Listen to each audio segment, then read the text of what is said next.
Ven, Espíritu Santo, llena los corazones de tus fieles y enciende en ellos el fuego de tu amor.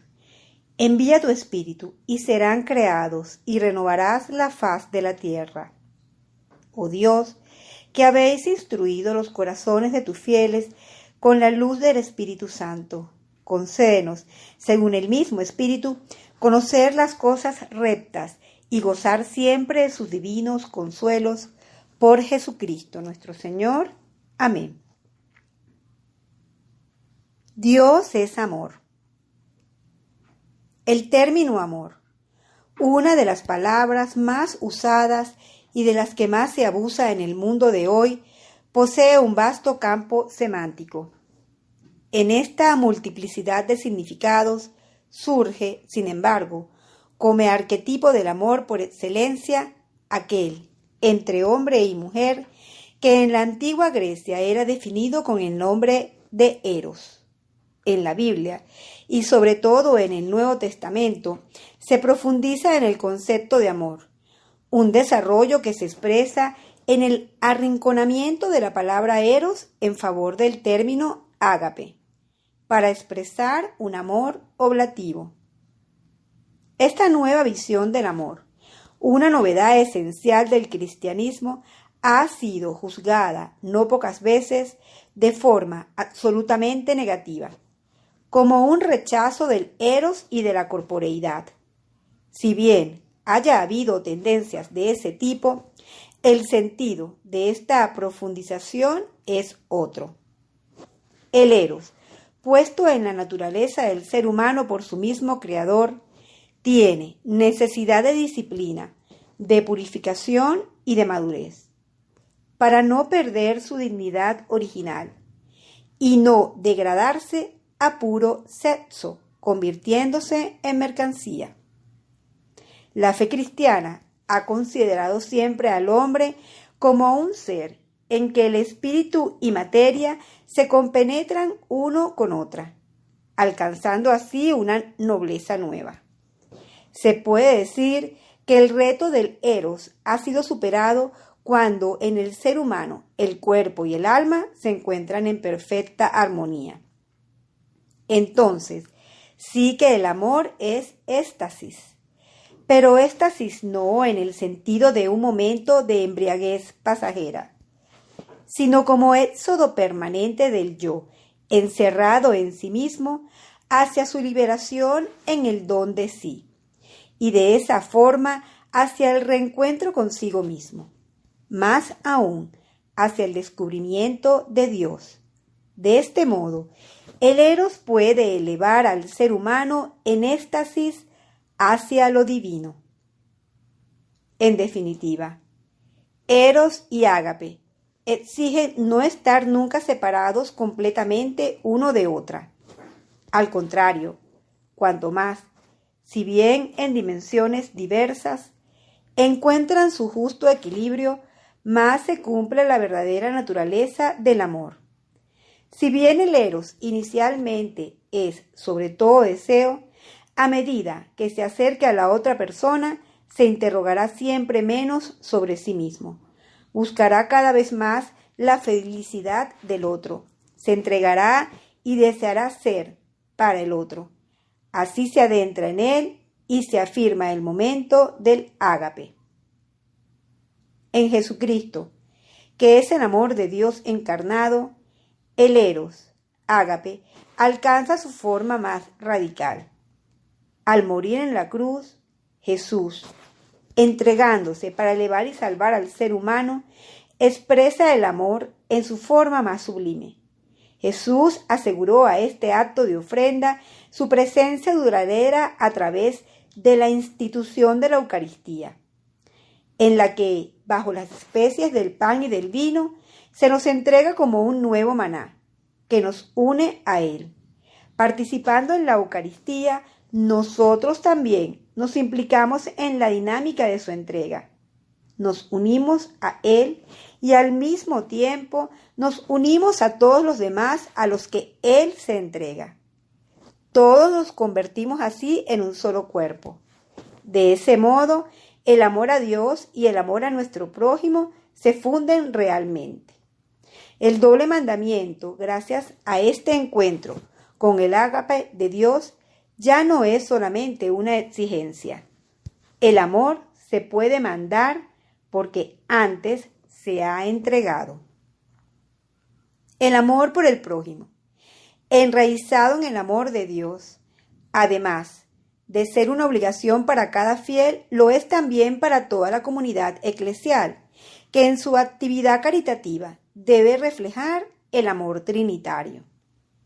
La conciencia de esa obligación ha tenido un relieve constitutivo en la Iglesia, ya desde sus inicios, y muy pronto se evidenció también la necesidad de una determinada organización como presupuesto para cumplirla con más eficacia.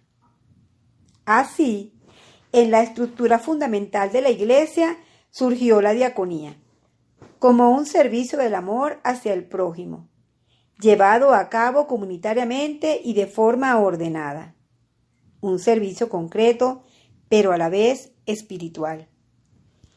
Con la difusión progresiva de la Iglesia, este ejercicio de caridad se confirmó como uno de sus ámbitos esenciales. La naturaleza íntima de la Iglesia se expresa de esa forma en una triple tarea: anuncio de la palabra de Dios, querigma martiria, celebración de los sacramentos, liturgia, servicio de la caridad, diaconía.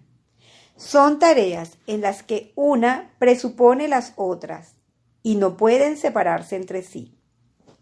A partir del siglo XIX, contra la actividad caritativa de la Iglesia se planteó una objeción fundamental, la de que estaría en contraposición, se dijo, con la justicia y acabaría por actuar como sistema de conservación del statu quo.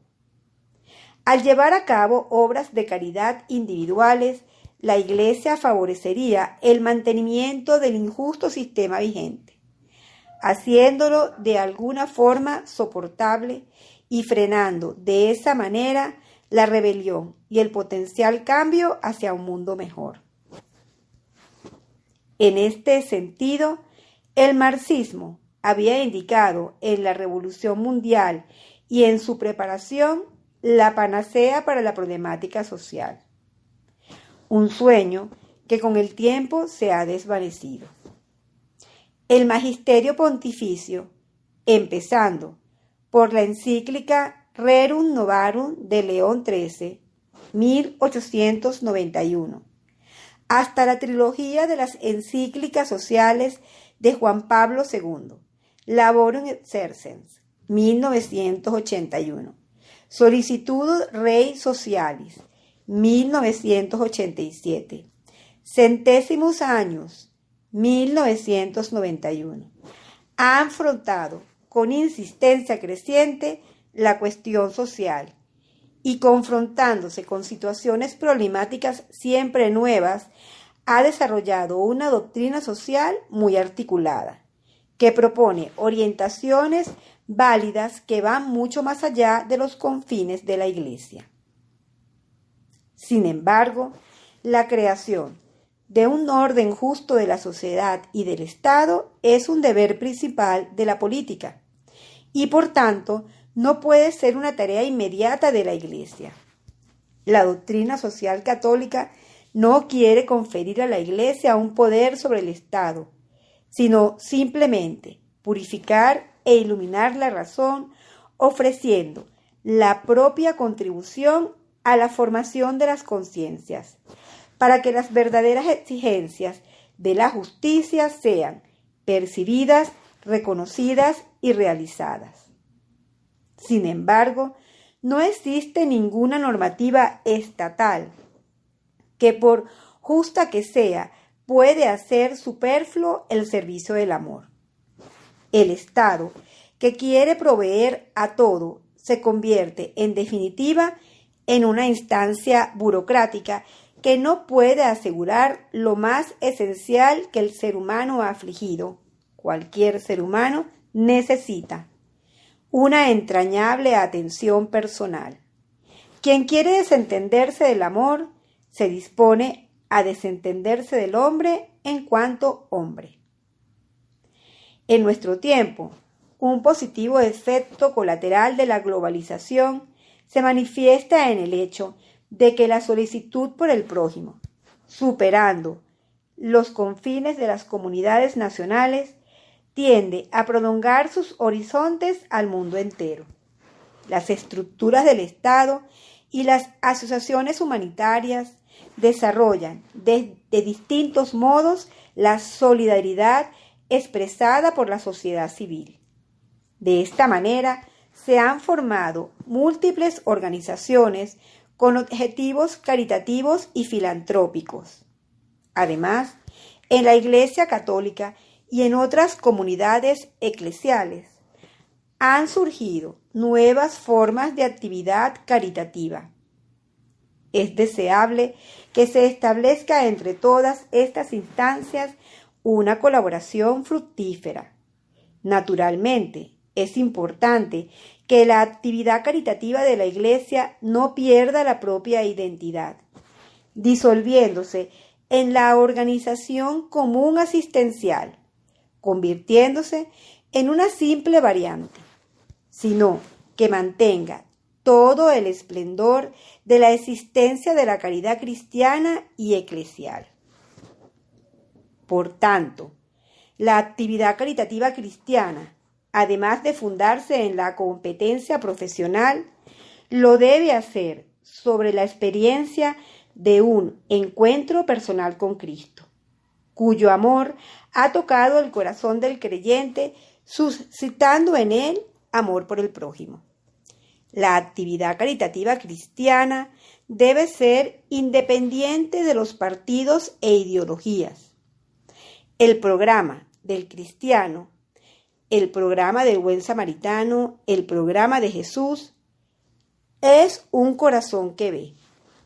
Este corazón ve donde hay necesidad de amor y actúa en modo consecuente. Además, la actividad caritativa cristiana no debe ser un medio en función de lo que hoy se califica como proselitismo. El amor es gratuito, no se ejercita para alcanzar otros fines. Pero esto no significa que la acción caritativa deba, por decir así, dejar de lado a Dios y a Cristo. El cristiano sabe cuándo debe hablar de Dios y cuándo es justo no hacerlo, y dejar hablar solamente al amor. El himno a la caridad de San Pablo, 1 Corintios 13, debe ser la carta magna de todo el servicio eclesial, para protegerlo del riesgo de caer en el puro activismo. En este contexto, frente al peligro del secularismo, que puede condicionar a muchos cristianos comprometidos en la labor caritativa, es necesario reafirmar la importancia de la oración. El contacto vivo con Cristo evita que la experiencia de las enormes necesidades y de los propios límites arrastren a una ideología que pretende hacer ahora aquello que aparentemente Dios no consigue hacer, o caer en la tentación de ceder a la inercia y a la resignación.